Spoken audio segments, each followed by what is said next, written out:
McCoy, former New York Lieutenant Governor, Fox News contributor Ellis Hennigan, Bo Dietl, founder and chairman of Bo Dietl and Associates, and Liberal radio host Leslie Marshall. I'm going to go to you, Betsy. You were chomping at the bit. You wanted to jump in. Well, because the corruption starts at the top. When I was in Albany, I saw it. That legislature is virtually a den of thieves. And we see the same thing going on in Congress.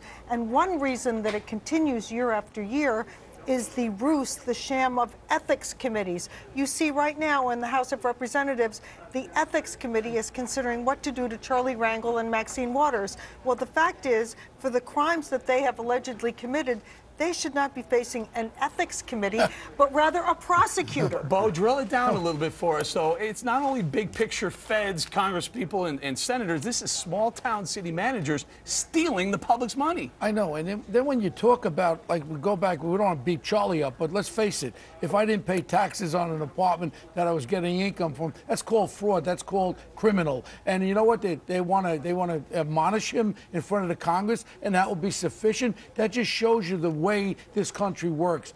The big problems here is in this state, even in New York, the fire, the police.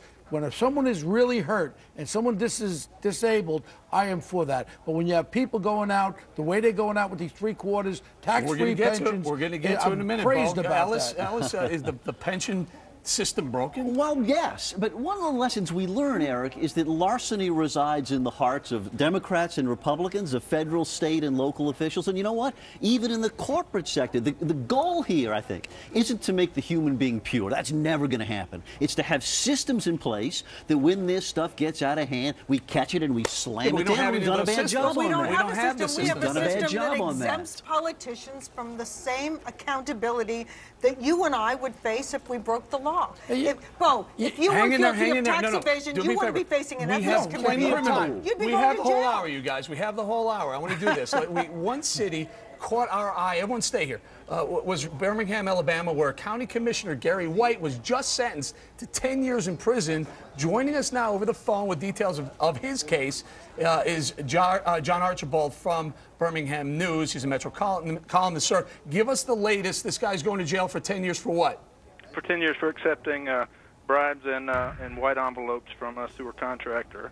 And he wasn't the only one, right, John? No, he's actually the 6th former county commissioner to be sentenced, and the last of that batch, along with, you said 21, there's actually 24 others that have been convicted. I'm looking at conviction for bribery, conspiracy on Mr. White's case. Mary Buckaloo, obstruction of justice. Larry Langford, bribery, 15 years. These people are going away for a long time. But how did it get to the point where there were 24 people, I don't know, bid rigging, I guess, giving away jobs for paybacks, kickbacks, right? Well, it's been all manner. It's been bribery. They've gotten clothes, handbags, cash, kickbacks, contracts, you name it.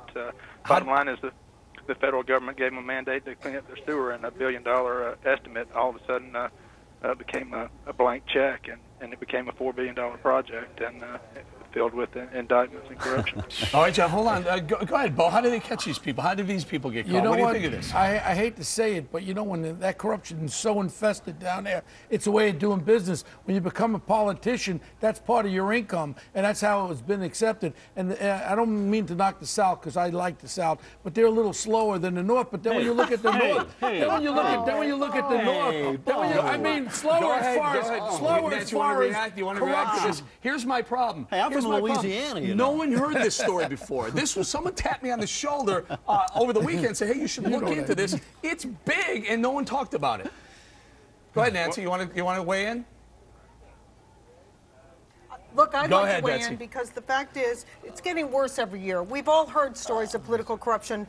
But I look at New York State, where so many former members of the state legislature are doing hard time in prison, 5 years, 10 years, 15 years. And the fact is that one reason is we don't have term limits. And the longer that these politicians are in office, the more immune they behave. Their hubris increases, and they violate one law after another. We need term limits for greater accountability. Leslie Marshall, my mistake. I'm sorry about it. Go ahead, Leslie. Oh, no problem, Eric. Gee, Eric, forgot me already. And we do have term limits. It's called our vote, and that's one of the problems. Americans on a local and a federal level, the majority of us don't vote, although I do, and many don't educate themselves. 1, 2, I agree with Ellis, and 3, Who's minding the store and who's monitoring? Where is Big Brother watching this? Well, how can and now Leslie, we're how seeing can you people watch being everything? Caught, this has been happening for years. Leslie, so you're suggesting more regulation? Is that what you're suggesting here? Well, obviously, how many decades has this gone on for? Whether it's in Bell, California, Birmingham, Alabama.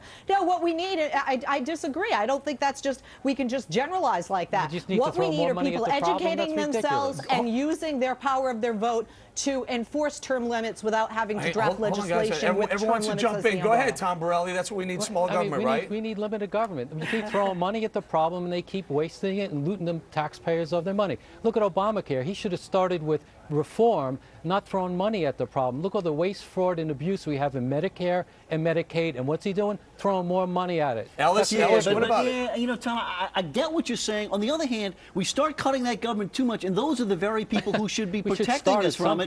Plus, the reporters in these places, these newspapers are shrinking. There are fewer investigative reporters. That's who used to keep these people honest, and we don't have as much as we used to. You have attorney generals in each state.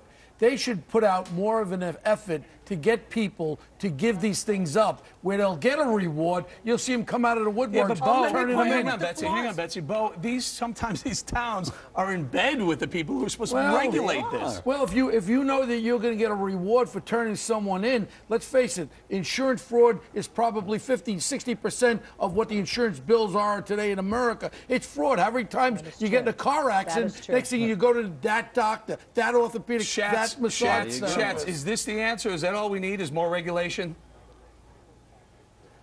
There's no way that we need more regulation. The people who are in charge need to look at what's going on. Here in Washington, the Ethics Committee, as we all know, doesn't do much, but they essentially approve the idea of a contributor giving money to a member of Congress and in turn getting an earmark for a construction project or some kind of grant. I mean, that's essentially legalized bribery. It's an outrage, and it's something that needs to change. And one of the reasons that the Democrats are in such trouble is because they've presided over all this. It's not just Charlie Rangel and Maxine Waters. It's the whole process that they said they would clean up that they just haven't done anything about. Hang on, and Tom. the fact is, lawmakers and the state legislatures as well treat government as a political enterprise zone.